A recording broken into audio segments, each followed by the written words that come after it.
In 1993, John Meriwether assembled the most credentialed team in financial history. His partners included two future Nobel laureates in economics, Myron Scholes and Robert Merton, along with a former Federal Reserve vice chairman. Long-term capital management was not merely a hedge fund. It was a test of whether modern financial theory could generate risk-free profits from mathematical certainty. The theory was elegant. LTCM identified tiny price discrepancies between similar securities, bonds that should theoretically trade at the same price but didn't.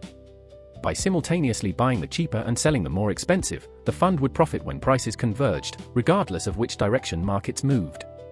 The risk was supposed to be zero. To convert tiny discrepancies into large profits, LTCM borrowed aggressively. At its peak, the fund had $125 billion in assets against a capital base of $7 billion, a leverage ratio of 25-1. Its off-balance sheet derivatives exposure exceeded $1 trillion. Between 1994 and 1997, LTCM returned 40% annually after fees. The strategy seemed to work. Banks competed to lend it money. The fund's model said its probability of losing everything in a year was 1 in 10 to the 24th power, impossible in any timescale relevant to human civilization. In August 1998, Russia defaulted on its domestic debt and devalued the ruble. The Russian crisis should not have directly affected LTCM, which had minimal Russian exposure. But financial crises generate a phenomenon the models had not adequately priced: correlation breakdown. In a panic, assets that normally move independently move together. Investors worldwide fled to safety simultaneously. As prices diverged further rather than converging, LTCM's positions moved against it. Losses accelerated, $500 million in a single day in August 1998. By September, LTCM had lost 90% of its capital. Its remaining $400 million supported $125 billion in assets and $1 trillion in derivatives. If LTCM failed in a disorderly way, forced to sell everything simultaneously, it would move markets so violently that it could trigger failures at every major bank that had lent it money.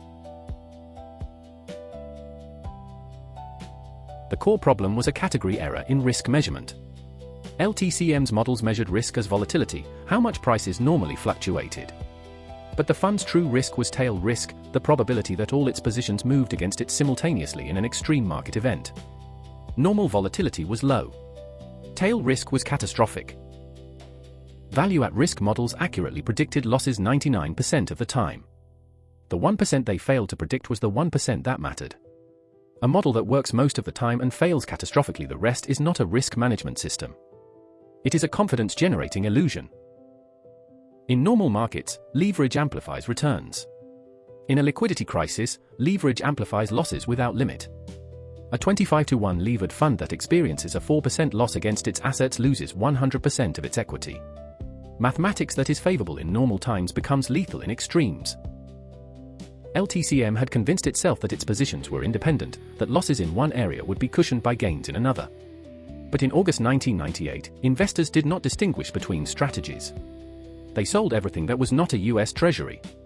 LTCM's supposedly uncorrelated positions all moved against it simultaneously. LTCM's strategy, once it became known to be profitable, was copied by dozens of banks and funds.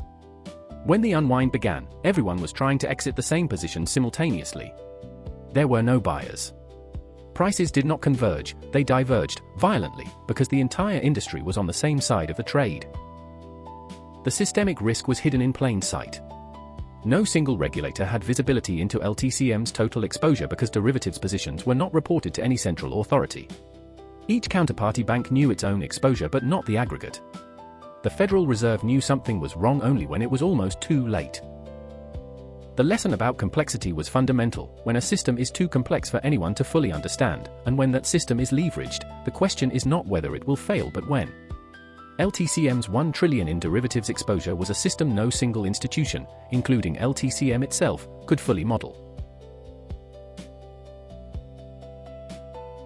On September 23, 1998, officials from the Federal Reserve Bank of New York gathered 14 banks, LTCM's major creditors, in a room and told them the situation.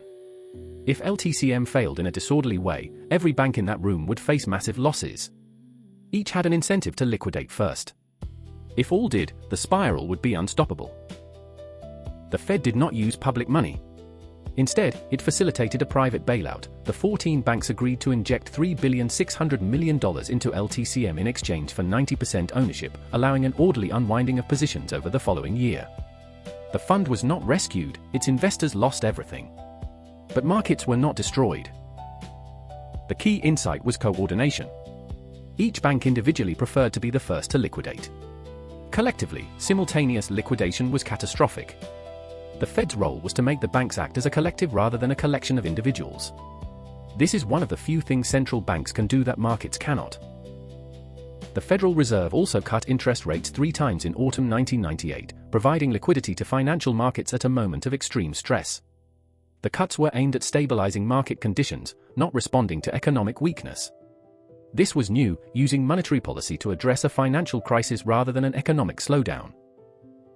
Congress held hearings. Proposals for hedge fund regulation circulated. The President's Working Group on Financial Markets recommended greater transparency in derivatives markets. The recommendations were not implemented. The crisis passed quickly enough that the political urgency dissipated before the regulatory urgency could be translated into law. The LTCM resolution was declared a success, no public money spent, systemic crisis averted, orderly unwind achieved. This success was its own danger. The message received by financial institutions was that extreme leverage and opacity were manageable risks because the Federal Reserve would coordinate a solution in a crisis. The lesson that should have been drawn was not drawn. LTCM was wound down by 2000. Its investors lost 90 cents on the dollar. The fund that had made $400 million in fees in 1997 had destroyed $4 billion in value by the time it closed. Its principals started new funds using similar strategies. The industry concluded the problem had been bad luck, not bad models. The broader financial system recovered quickly. By early 1999, markets had stabilized and the technology bubble was in full expansion. The memory of the crisis faded rapidly.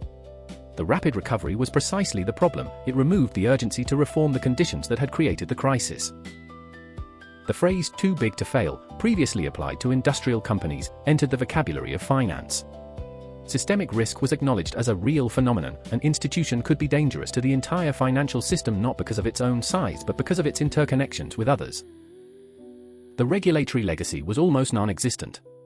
Derivatives remained opaque. Leverage limits were not imposed. Hedge fund transparency was not required. The models that had failed at LTCM, value at risk, normal distribution assumptions, remained the industry standard for measuring risk at every major bank.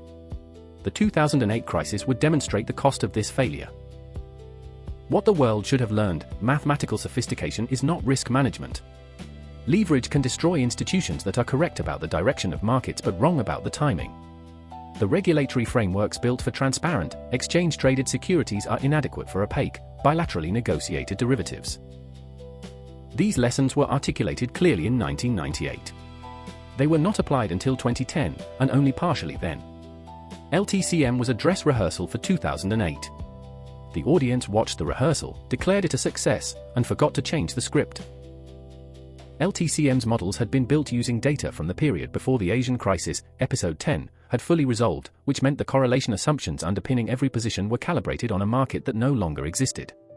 The hedge against the last crisis is rarely the hedge for the next one. The patterns repeat. The faces change.